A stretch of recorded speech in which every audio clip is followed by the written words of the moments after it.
Thanks a lot, Henrik. That was really fascinating. Now we have something like 20 minutes now for Q&A. Maybe I can start with a question of understanding. Maybe I didn't get it. So this was extensive margin employment, or? Yes. Okay. Correct. Okay. And that's really because that's the outcome we can measure consistently across all countries. Yeah. We do have information on earnings for a subset of countries, but we can't create an atlas quite as extensive looking at earnings or hours worked. Oh, hours worked. Yeah. Okay. Okay, great. Okay, so questions, comments? Okay. Thank you very much. Please take the mic because... This should be on the record. Thank you very much. This was a great talk. When I grew up, I learned that kids are a consumption good. Gary Becker basically told us that we have kids either for investment, but that's nowadays not the matter for the family. We have kids because it's a consumption good. And I think it's more consumption good for females than for male, because they have a closer attachment. It was living in their body, and it came out of their body. And they have maybe a stronger attachment to that kid. So if we take it serious that you consume by investing time into consumption, that's what I learned from Ben Kreiner, and that was part of your research. So consuming kids means you need time to consume kids, right? If I take this seriously, I wonder why you call your talk child penalties and not child rewards, because this discrepancy could easily be interpreted as a reward, and the reward is different in different countries, and the case that they use different amounts of time for the kid is kind of an expression for the different amounts of rewards they get in the different countries, and the larger the discrepancy is, the larger the reward. And this is basically then the question, why do you call it child penalty and not child reward? Thank you. Okay, I think there are actually 2 or 3 questions in your question, but let me start with the last question. Why do we call it a child penalty? There are obviously both cost and benefits of having children. The child penalty is not meant to say that it's a bad thing to have children. They come with many benefits as well. The child penalty simply refers to the fact that there is a labor market cost, a labor market opportunity cost of having children, because you have to take care of them. And that labor market cost is extremely gendered and accounts for most of gender inequality. Maybe there are also rewards, but there is this labor market cost. Why is that cost? It's voluntarily chosen. People work less in the labor market if they are females and have kids. So it's their choice. Revealed preferences would tell me, actually, that this is their choice. They want that in this way. Unless you can show that this is not a voluntary choice, but this is an imposed choice, I don't see why the labor market reduction in participation is actually a cost. So now I think we come to the other implicit questions, which is really not about the child penalty label as such, but it's about understanding what is it that really that really goes on in these effects here. So implicit in what you're saying, there are sort of some suggested mechanisms here. One has to do, I think, with the role of biology. One maybe has to do with the role of comparative advantage and the choices family makes relate to that. And ultimately, to understand whether this is an issue at all, we want to think about what are the efficiency implications of this and what are the equity implications of this. I think actually there are both efficiency issues and equity issues here. Just because people are making choices doesn't necessarily mean that those choices are efficient nor equitable. So the biology point, I think we have a fairly conclusive answer to. So you mentioned this idea that women bear children, women deliver children, women breastfeed, and so they're more closely connected to the child, so they get a bigger reward. I think that was implicit in what you said. I think we can answer a conclusive no to that hypothesis. There are two things we can look at. One is that if you want to think about the biological link between mother and child related to childbearing and child delivery, we have a paper on that where we say, well, whether it's driven by biology or something else, what you need to really separate is the difference between having a child and giving birth to a child. We have people who have children without giving birth to children, namely adoptive families. So we have a study that compares child penalties in biological and adoptive families, accounting for the selection things you have to think about when you think about adoption, showing that child penalties are virtually identical in biological and adoptive families. So that's one answer to the question about biology. Another answer, which is more simple, is there's no way this can be biology, because this pattern of heterogeneity goes against it. So why is the child penalty 0 in Vietnam and 40% in Switzerland? That's not biology, that's something else. We shouldn't see these incredible patterns of heterogeneity. Even neighboring countries can have child penalties that are wildly different. That is not possibly driven by biology. If this were all biology, on average, countries should be very similar. So there's something else whereby in some places women do face these labor market penalties, and in other places they don't, and sometimes they're very large and sometimes they're quite modest. Then there's a question about whether this variation is efficient and is it equitable. So a traditional argument would be, oh, this is just because of comparative advantage. Women have a comparative advantage in childcare.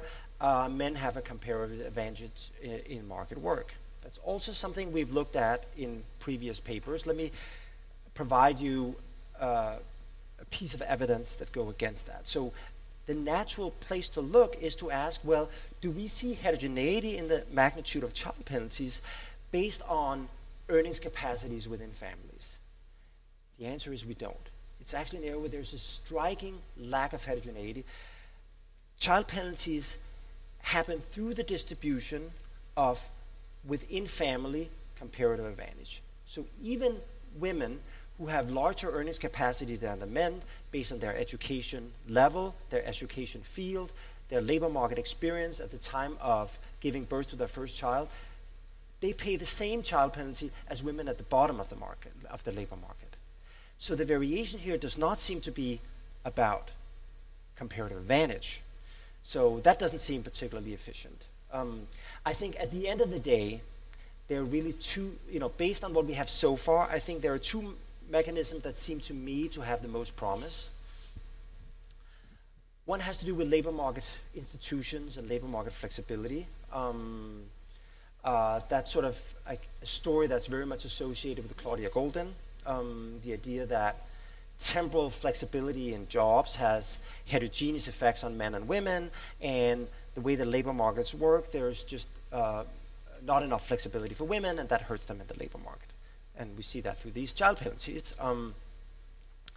The other one is essentially a social norm story, that we've built a very big social narrative around some small biological differences that are really about infant child care. So yes, clearly women have a comparative advantage in terms of giving birth and breastfeeding, because they're the only one who can do it. It's a comparative and absolute advantage. That plays out really around infant child care.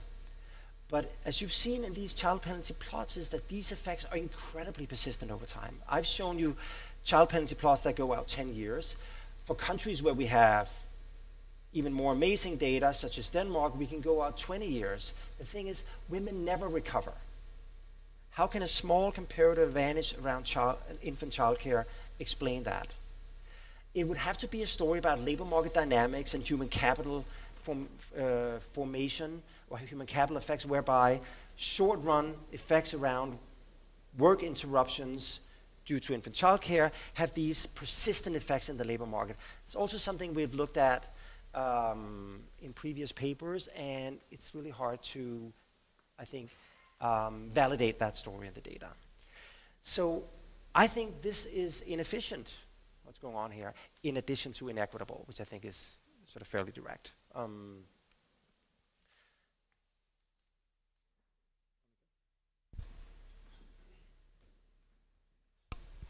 very grateful that you gave all the answers that were necessary now. So let me start with a personal remark and then a question. So the personal remark to Kai is, as a mother of 3, working full-time all the time, I can tell you there is plenty of time to enjoy the kids, even though working full-time, because the day has 24 hours and a week has 7 days. Let me also say that my children would object strongly against being considered a consumption good. And let me tell you, from all the women that I know who have been, who chose to work, do not work, but care full-time for the kids, there can be something like too much of a good thing, meaning a little bit of work they would have preferred. And there are plenty of institutional reasons why they couldn't. Now let me come to the question. You said you don't have earnings for all the countries, but for those countries where you do have earnings, did you ever study how that is related? So the penalty for employment and the penalty on wages? Yes, we did. We actually started out with this research program. We started out focusing on earnings impacts because I do think that that is an interesting outcome that combines the impact on extensive margin labor supply, intensive margin labor supply, as well as wage rates. So we started this work using Danish data, and then we moved on to US data, Austrian data, Swiss data, and so on. And for these countries, we focused on earnings penalties. Their earnings penalties are even larger than extensive margin penalties. The evidence here is, of course, from high-income countries.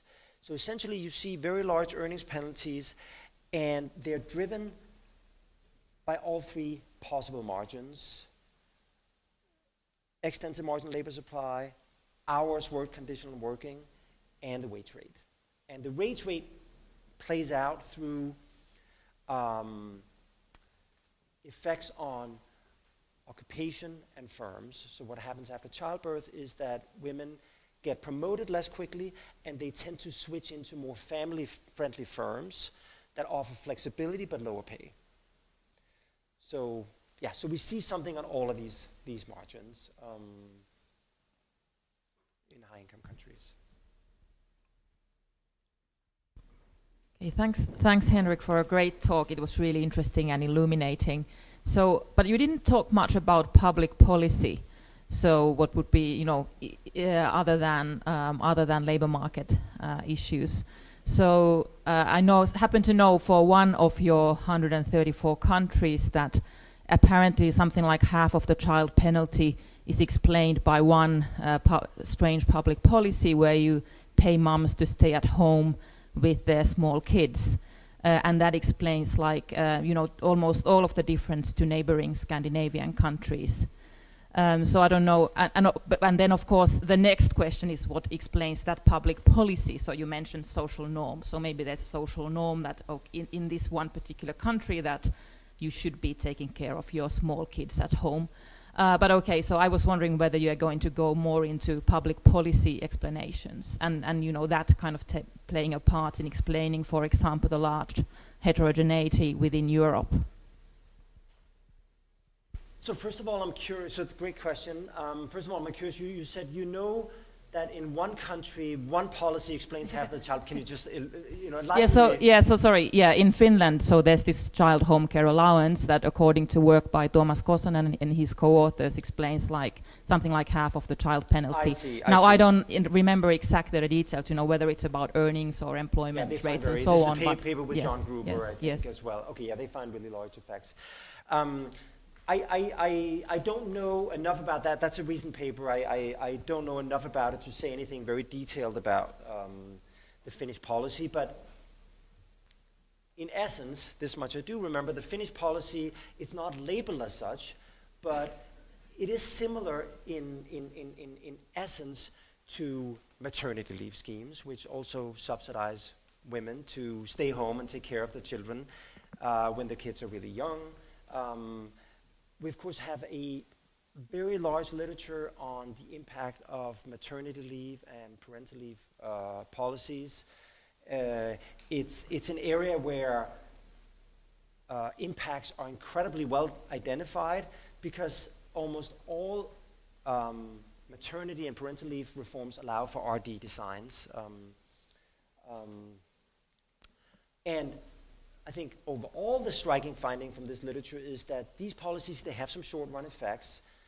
When maternity leave is offered for longer, women stay at home for longer, and that of course mechanically explains a short-run child penalty. But as soon as the scheme expires, women come back or not to the labor market to the same degree as they would have absent the policy, so that there is really no long-run effect of maternity leave and parental leave. And that's like a really consistent and striking, it's rare, I think it's rare that we have such a consistent finding in the sort of the space of analyzing policies. So it seems that parental leave is neither the culprit nor the solution. The reason why I didn't talk much about policy in general is that this is one area, and I know that's kind of an uncomfortable place to be as a PF economist, where I don't think we have a very clear policy lever that can work.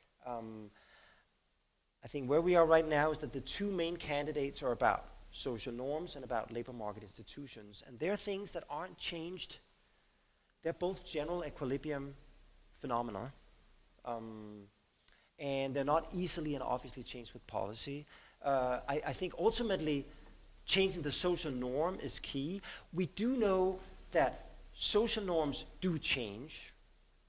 They change over time, they vary across countries, so they are malleable somehow, but we don't have the policy lever that changes it very directly, and we don't have a great understanding. So I think that's one of the things that I think we need to understand better. How do norms change? How do policies affect norms?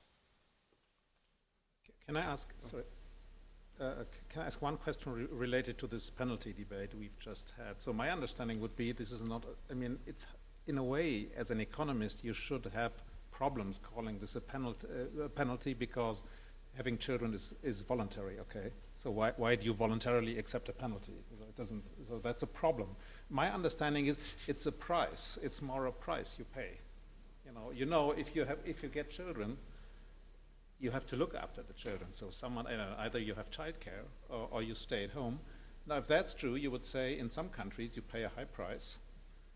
And if that's true, you should expect demand to be low for children, right? And as far as I remember, this is not my field, but there is a connection, isn't there, between fertility and the child penalty, right?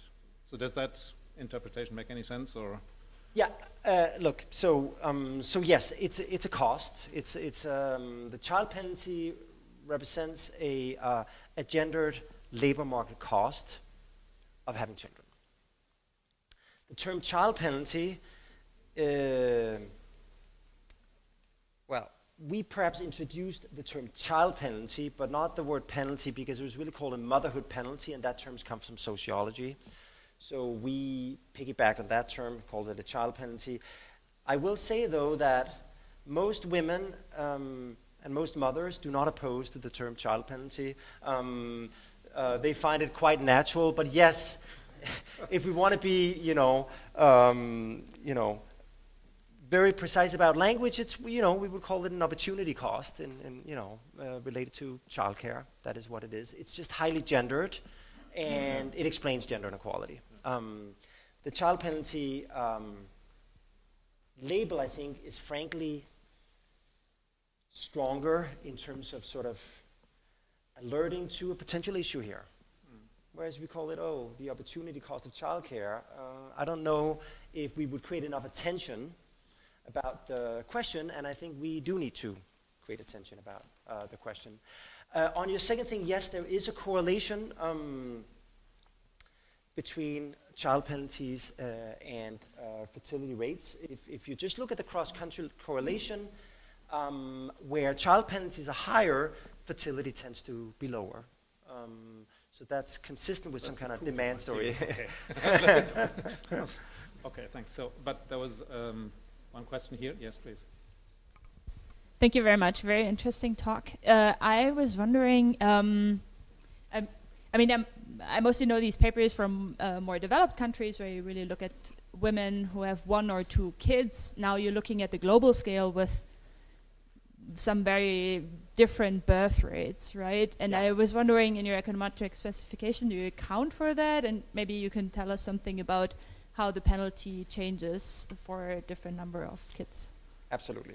So we can look at it. So our baseline estimates that I've shown you deliberately do not adjust for the number of kids, because we're really interested in asking the question, how much of gender inequality can be explained by kids? And one of the mechanisms is, of course, whether people on average have 6 kids or 1 kid. So fertility rates vary enormously across this set of countries, really from a fertility rate between 6, a completed fertility rate of 6 to down to 1.2 or something like that. So there are enormous differences. So our estimation is based on event studies around first childbirth, not conditioning on subsequent births. So most families, or some families, they will have children 3 years later and 6 years later and so on. And that will be part of the long-run child penalty we estimate, so we get the total effect. But it is possible to, say, condition on only having 1 child, or conditioning on having at most 2 children and so on. And we have looked at that not in this Atlas paper, but in other papers. And certainly, child penalties are strictly increasing in the number of children. So for example, in the very first paper we wrote, which was based on Danish data, the period which we analyzed had an average fertility rate of close to 2. The average child penalty in earnings was 20%. But then if you looked at families that had 1, 2, 3, and 4 children, the child penalty went 10, 20, 30, 40. It was completely linear. So yeah, the number of children matter here. Women who only have 1 child experience smaller long-run impacts than women who have many children. Thank you, Henrik. Fascinating talk. You mentioned quickly within-country heterogeneity that you've been able to look at, and it seems like that would enable you to go around most policy-based explanations and focus on either variation on labor market institutions within country or social norms within country, maybe. So can you say a bit more about what you do as this within-country heterogeneity? Yeah, the within-country variation is very useful. So, and I've looked at that as well in other papers. So, to give you just one example is sort of in a recent paper I look at within-country variation in the U.S. Again, because of how powered up the pseudo-event study approach is, you're able to use it to study child penalty in the US at a very granular level, and that's indeed useful for thinking about mechanisms. In that paper, I really focus on the potential impact of social norms. I take sort of an epidemiological approach that people have used in the past to study culture, looking at both US-born movers across states and foreign-born immigrants into the US, and show that child penalties in the US are very strongly related to child penalties in your place of birth. Okay, and that goes for domestic movers. So for example, in the US, the highest child penalty state is Utah. It's a very relatively conservative state in the US. People born in Utah have high child penalties even if they move to Rhode Island or Hawaii or North Dakota, where child penalties are relatively low. And similarly, child penalties for foreign immigrants in the US are closely related to the child penalties in their country of birth. So immigrants from Bangladesh or Japan or the Middle East have very large child penalties in the US, whereas child penalties from China or Sweden have small child penalties in the US. So there's definitely a strong relationship there between child penalties and place of birth. So that's consistent with the culture mechanism. So that's one.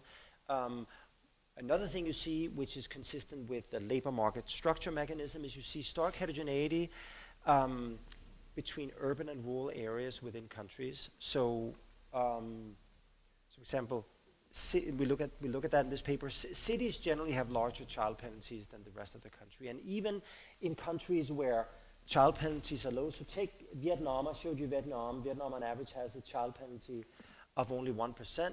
But if you look at Ho Chi Minh City, the child penalty, I think, it's sizable. I forget the exact number, but it's a sizable child penalty in Ho Chi Minh City. In China, which has a small child penalty, there's a big child penalty in Beijing, and so on and so forth. Is that because female employment is higher in cities, or? Our interpretation is that labor markets are different in cities. So cities are salary jobs where you have a clear separation between family and workplace, whereas rural areas is agriculture and less separation between the family and the workplace, and both spouses really work on the family farm.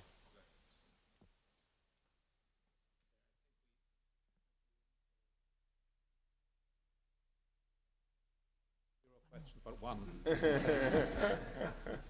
Thank you. Very quickly, what is the role of informal childcare institutions? Because when I look to this map, I see countries where maybe there are very different informal childcare institutions.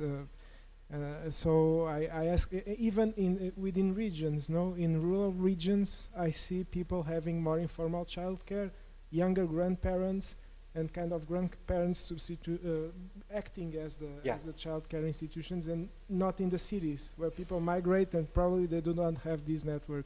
Yeah. Of course, this is very anecdotal, but maybe it plays a role. Okay. I think that's an important point.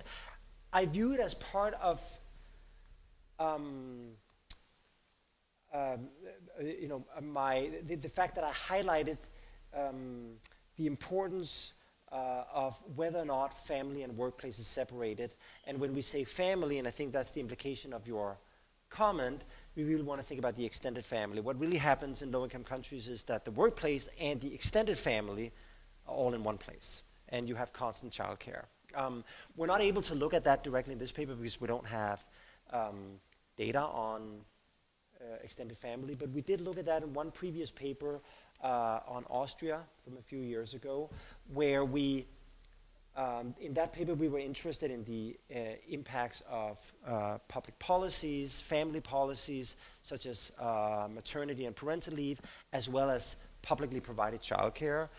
In that paper, we found the surprising results that public childcare essentially had no impact on child penalties in Austria, and we were interested in understanding why, and our idea was that this was maybe related to crowd out with informal childcare provided by grandparents, and using survey data, we were able to provide some suggestive evidence that that was perhaps what was going on in Austria. So that's consistent with this idea that informal childcare arrangements, including childcare offered by grandparents, is an important part of the story. Great. So we're at the end of this lecture. I think this was a great lecture and Q&A session. Really fantastic. Thank you very much, Henrik. Thank you. Thank you.